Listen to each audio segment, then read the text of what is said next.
Welcome to red TV. నేను మీ Teja. Trump ఇండైరెక్ట్గా ఇజ్రాయెల్కి support చేస్తున్నారా? ట్రంప్ ఆల్రెడీ యుద్ధాన్ని ప్రకటించేశారా? ఎవరికి తెలియకుండా ప్రైవేట్గా నిర్ణయం తీసుకున్నారా పబ్లిక్ ముందు చెప్పకుండా? దీనికి సంబంధించి అమెరికా మీడియా కొన్ని వార్తలు అయితే రాస్తుంది.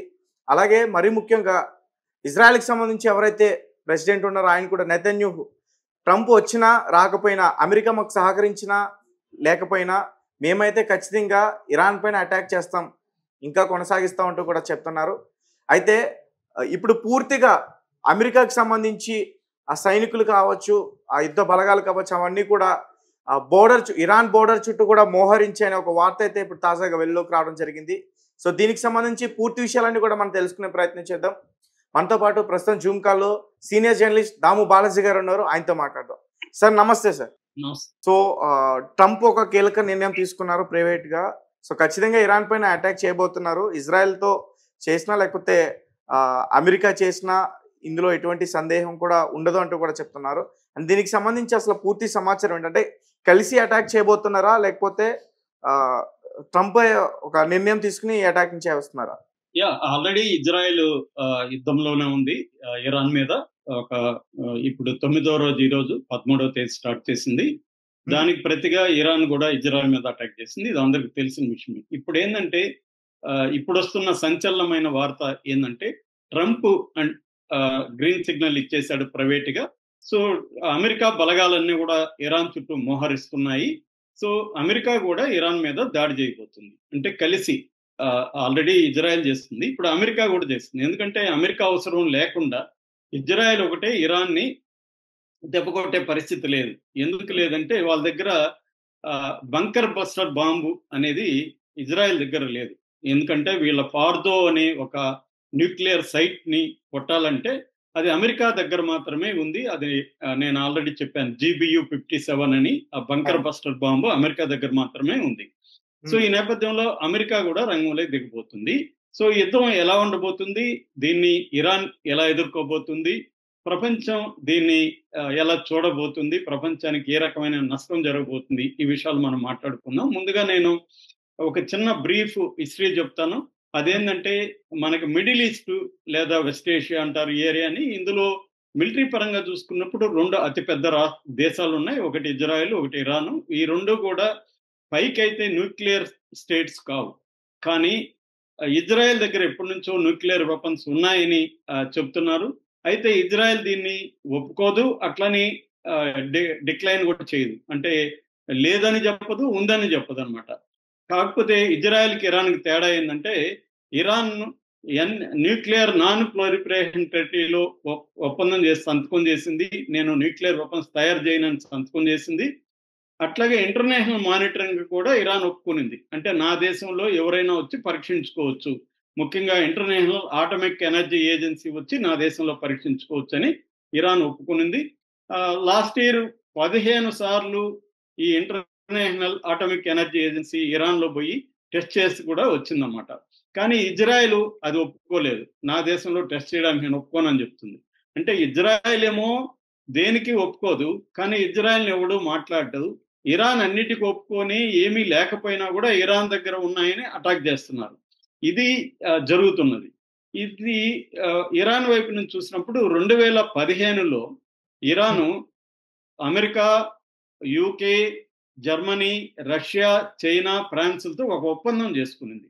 ఆ ఒప్పందాన్ని ఏమంటారంటే the joint comprehensive plan of action అంటారు, JCPOA అంటారు అనమాట.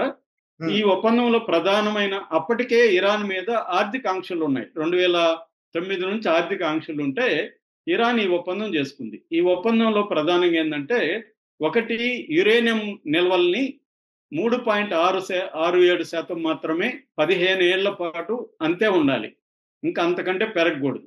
నిల్వలన్నింటినీ తగ్గించుకోవాలి. తర్వాత దాని మీద రీసెర్చ్ ఆపేసేయాలి. స్టాక్ ఫైల్స్ అన్నిటినీ ధ్వంసం చేయాలి. తర్వాత ఇంటర్నేషనల్ ఏజెన్సీ, ఇందాక చెప్పిన ఇంటర్నేషనల్ ఆటమిక్ ఎనర్జీ ఏజెన్సీ ఎప్పుడైనా వచ్చి ఏ ఏజెన్సీ అయినా వచ్చి తమ దేశంలో పరీక్షించుకోవచ్చు. ఈ కండిషన్లకు ఒప్పుకొని సంతకం చేసింది ఇరాన్.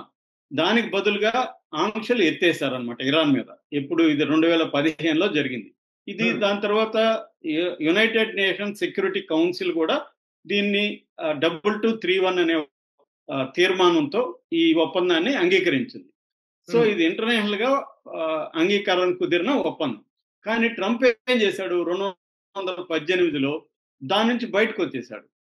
దానికి కారణం ఏం చెప్పాడు ట్రంప్, వీళ్ళు మిసైల్స్ తయారు చేస్తున్నారు అది ఇది అని చెప్పి వచ్చేసి మళ్ళీ ఆంక్షల్ని 2018లో ఇరాన్ మీద విధించాడు. అప్పటి నుంచి అలాగే జరుగుతుంది. ఇప్పుడేం జరిగింది, మళ్ళీ ట్రంప్ వచ్చినాక మళ్ళీ ఇరాన్ ని చర్చలకు రమ్మన్నాడు ట్రంప్.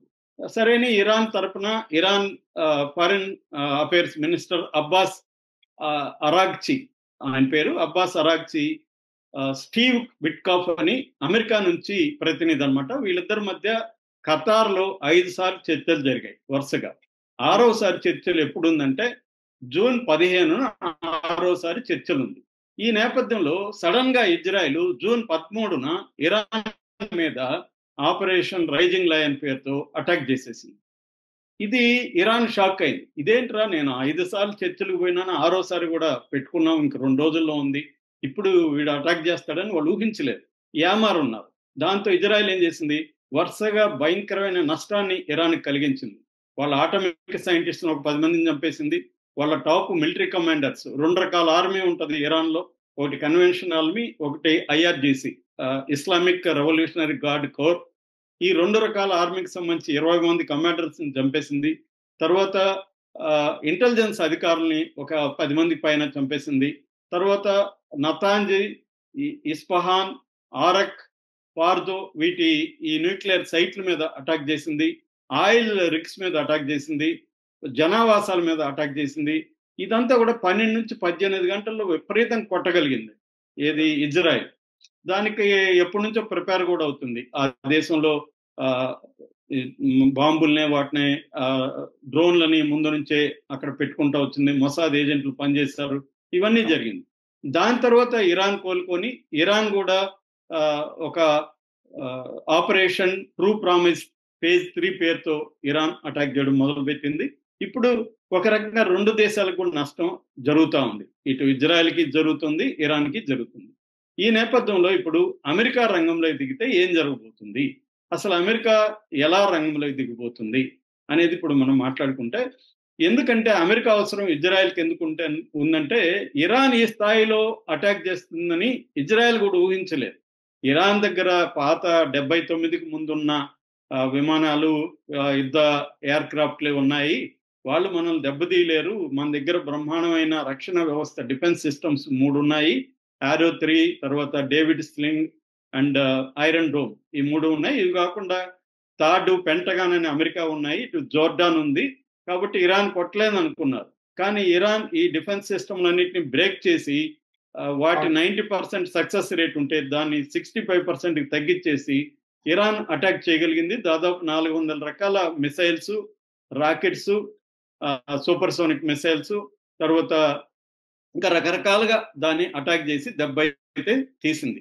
ఇరాన్కి జరిగినంత నష్టం జరగలేదు, కానీ ఎప్పుడూ జరగనంత నష్టం ఇజ్రాయెల్లో జరిగింది. ఈ నేపథ్యంలో ఇప్పుడు అమెరికా రంగంలో దిగింది.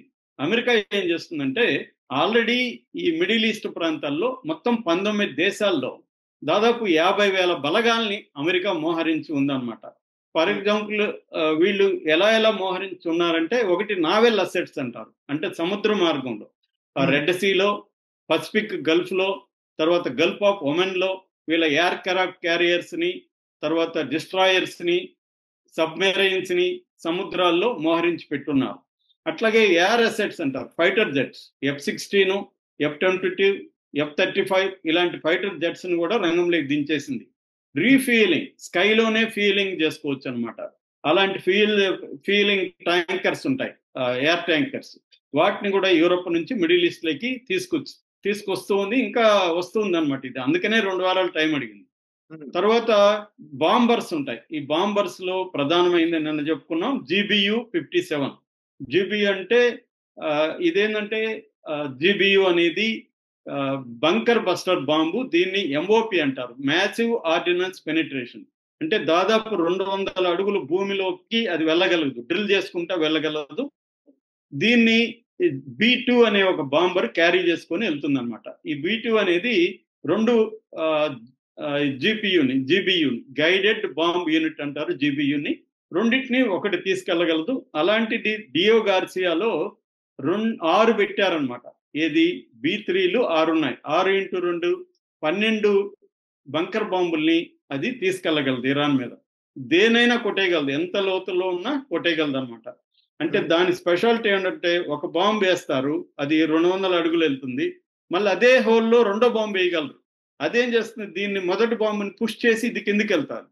కాబట్టి అలాగా ఎంత ఒక 1/2 కిలోమీటర్ వరకు కూడా ఇవి వెళ్ళగలవు. అంటే పర్వతాల్లో కూడా చొచ్చుకొని వెళ్ళిపోగలవు అనమాట. సో దీన్ని ఫస్ట్ ప్రయోగించబోతున్నారు. అది కాకుండా గ్రౌండ్ ఫోర్సెస్ ని కూడా దింపారనమాట, మిలిటరీ ఫోర్సెస్ ని. సో ఇప్పుడు ఇది ఒకటి జరుగుతూ ఉంది. రెండోది ఎవాక్యువేషన్ జరుగుతుంది. నాన్ డిఫెన్స్ పర్సన్స్ ఉంటారు కదా ఈ ఏరియాలో, అమెరికా వాళ్ళు రకరకాల పనుల మీద వాళ్ళు ఉంటారు, వాళ్ళందరినీ వచ్చేయమని చెప్పింది, ఎవాక్యువేట్ అవుతుంది. అట్లాగే డిప్లొమాట్స్, ఎంబసీలో ఉండే ఫ్యామిలీస్ వాళ్ళందరినీ కూడా తరలిస్తున్నారు. తర్వాత ప్రైవేట్ సిటిజన్స్ ఉంటారు కదా, ఇరాన్లో కావచ్చు, ఇజ్రాయెల్లో కావచ్చు, ఈ ప్రాంతాల్లో వాళ్ళందరినీ కూడా తరలిస్తున్నారు. తర్వాత కొన్ని ఫ్లైట్స్, యుద్ధానికి పనికిరాని ఫ్లైట్స్ కానీ, ల్యాండ్ కాన్వాయ్స్ కానీ, క్రూయిజ్ షిప్పులు ఉన్నాయి అక్కడక్కడ, లగ్జరీ షిప్పులు, వాటన్నిటిని కూడా అమెరికాకి తరలిస్తా ఉన్నారు. ఒక ఖతార్లోనే 40 విమానాలను తరలించినట్టుగా శాటిలైట్ చిత్రాలు వచ్చాయి. అంటే అమెరికా యుద్ధ ప్రయత్నాల్ని చేసుకుంటూ వస్తుందన్నమాట, క్లియర్గా మనకి అర్థమైపోతుంది. ఇప్పుడు దీన్ని ఇరాన్ ఎదుర్కోక తప్పదు. ఎందుకంటే చర్చలకి అమెరికా పైకి అంటుంది కానీ యుద్ధమే చేయాలని అమెరికా డిసైడ్ అయిపోయింది. డిసైడ్ అయిపోయినాక ఒక పక్క ఇజ్రాయెల్ దెబ్బ కొడుతూ నువ్వు మళ్ళీ చర్చలకు రా, కంప్లీట్ సరెండర్ అవ్వని ట్రంప్ పిలుస్తున్నాడు. అందుకనే అబ్బాస్ అర్గాచి చెప్తున్నాడు, ముందు ఇజ్రాయెల్ని మీరు ఆపండి, మేము చర్చలకు వస్తామని చెప్తే అది వినట్లేదు. అంటే అబ్బాస్ అర్గాచి కూడా ఇందాక మాట్లాడుతూ గంట క్రితం అమెరికా మా మీద దాడి చేయడమే లక్ష్యంగా ఉంది, చర్చలు అనేది లేదు, అది మమ్మల్ని ప్రపంచాన్ని మోసం చేస్తుందని చెప్పాడు. సో ఇప్పుడు ఇరాన్ అటాక్ చేయబోతుంది. ఇరాన్ ఎలా అటాక్ చేస్తుంది? ఇరాన్ ఏం చేస్తుందంటే ఈ అమెరికా బేసెస్ ఉన్నాయి కదా ఈ కంట్రీల్లో, వాటి మీద అటాక్ చేస్తుంది. సో అమెరికా సైనికుల మీద దాదాపు 50,000 మంది సైనికులు ఉన్నారు కాబట్టి 50,000 మంది సైనికుల మీద అటాక్ చేస్తుంది. అట్లాగే అరేబియా సీలో ఈ అరేబియన్ కంట్రీస్ లో, అరబిక్ కంట్రీస్ లో ఉన్న అమెరికాకు సపోర్ట్ చేసే సౌదీ అరేబియా కావచ్చు, యుఏ కావచ్చు, ఖతార్ కావచ్చు, ఇలాంటి దేశాల్లో ఉండే ఆయిల్ రిగ్స్ మీద అటాక్ చేస్తుంది. అంటే ఒక ప్రపంచానికి ఆయిల్ సంక్షోభాన్ని క్రియేట్ చేయాలని ఇరాన్ ప్లాన్ చేస్తుంది. అలాగే తన దగ్గర ఉన్న, తన కంట్రోల్లో ఉన్న ఒక జలసంధి ఉంది, హార్ముజ్ జలసంధి. దాంట్లో 20% షిప్పులు, కార్గో షిప్పులు దాంట్లో నుంచి రావాలి ప్రపంచవ్యాప్తంగా. సో దాన్ని ఆపేస్తుంది. అట్లాగే రెడ్ సీ, హౌతీ కంట్రోల్లో రెడ్ సీ ఉంది, దాన్ని ఆపేస్తుంది. దానివల్ల ఏమవుతుందంటే 20-30% కార్గో ఆగిపోతుంది. అంటే గ్యాసు, ఎల్పిజి ఇవన్నీ ఆగిపోతాయి అన్నమాట. దానివల్ల రేట్లు పెరిగిపోయి ప్రపంచం అంతా కూడా ఒక సంక్షోభం వచ్చే అవకాశం ఇరాన్ చేయాలని ప్లాన్ చేస్తుంది. దాంతోపాటు ఇరాన్తో పాటు యాక్సిస్ ఆఫ్ రెసిస్టెన్స్ పేరుతో ఇటు హిజ్బుల్లా, హౌతీ, హమాస్, షియా మిలిషియా ఇరాక్లో, సిరియాలో షియా మిలిషియా, వీళ్ళందరూ కూడా అటాక్ చేసే అవకాశం ఉంది. ఇది ఇరాన్ చేయబోతుంది. అయితే ఇరాన్ బలహీనంగా ఉంది ఇప్పుడు. ఇరాన్కి ఆర్థికాంక్షల వల్ల వాళ్ళ ఆర్థిక వ్యవస్థ చాలా ఘోరమైన పరిస్థితిలో ఉంది. ఏదో చైనా, రష్యా ఆదుకోబట్టి కొంతవరకు బెటరు, కానీ కష్టంగా ఉంది. తర్వాత రెండవ అంశం, వాళ్ళకి వెపన్స్ పాత ఉన్నాయి, అడ్వాన్స్డ్ డిఫెన్స్ సిస్టమ్స్ లేవు.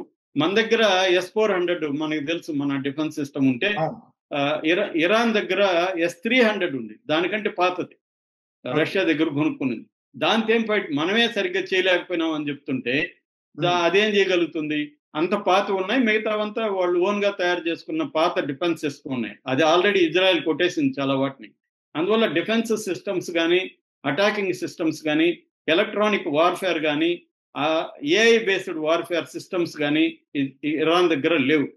అట్లాగే దానికి సపోర్ట్ ఇప్పటివరకు ఎవరు కూడా రావట్లేదు. ఖండించారు తప్ప ఇటు చైనా రావట్లేదు, రష్యా రావట్లేదు, నార్త్ కొరియా రావట్లేదు, ఎవరు కూడా రామనేశారు. దాంతోపాటు పనిచేస్తున్న యాక్సిస్ ఆఫ్ రెసిస్టెన్స్ లో హిజ్బుల్లా కానీ, హౌతీలు కానీ, వీళ్ళు కూడా వచ్చే పరిస్థితి లేదు. వాళ్ళు బలహీనంగా ఉన్నారు. వాళ్ళు ఏమన్నా నోట్ చేస్తే వాళ్ళ మీద బాంబులు వేస్తుంది ఇజ్రాయెల్. అందువల్ల వాళ్ళు కూడా వచ్చే పరిస్థితి లేదు. సిరియా కుప్పకూలిపోయింది. మొన్నటి వరకు సిరియా ఇరాన్కి సపోర్ట్గా ఉంది. సో ఏ రకంగా చూసుకున్నా ఇరాన్ ఎక్కువ కాలం అయితే నిలబడదు. ఇప్పుడు ఏం చేయబోతున్నారు, ఈ ఫోర్దో మీద ఫస్ట్ అమెరికా అటాక్ చేస్తుంది. అక్కడేమి దొరకదు వీళ్ళకి, ఎందుకంటే వాళ్ళ దగ్గర న్యూక్లియర్ వెపన్ లేదు. ఇరాక్ మీద కూడా ఇలాగే అమెరికా అప్పుడు దాడి చేసింది. న్యూక్లియర్ వెపన్ లేదని ఆల్రెడీ ఇంటెలిజెన్స్ వింగే ట్రంప్కి చెప్పారు. Tulsi Gabbard intelligence wing head, ఆమె క్లియర్ గా చెప్తుంది ఇరాన్ దగ్గర ఇవేవి లేవు న్యూక్లియర్ వెపన్స్ అని. అయినా ట్రంప్ వినట్లేదు. సో అందుకని ఏం చేయబోతున్నారంటే ఇది వీళ్ళ దగ్గర వేరే దగ్గర దాచిపెట్టారు, మేము గ్రౌండ్ ఇన్స్పెక్షన్ చేయాలి అని రేపు చెప్పబోతున్నారు. గ్రౌండ్ ఇన్స్పెక్షన్ కి నేచురల్ గానే ఇరాన్ ఒప్పుకోదు. అప్పుడు ఏం చేస్తారు, ఈ ప్రభుత్వాన్ని మార్చాలని చెప్పి కొమైనీని చంపే అవకాశం మనకు కనబడుతుంది. ఎందుకంటే టార్గెట్ ఈ ప్రభుత్వాన్ని మార్చడం, తమకు అనుకూలమైన ప్రభుత్వాన్ని ఇరాన్లో పెట్టడమే అసలైన లక్ష్యం అనమాట. ఎవరికి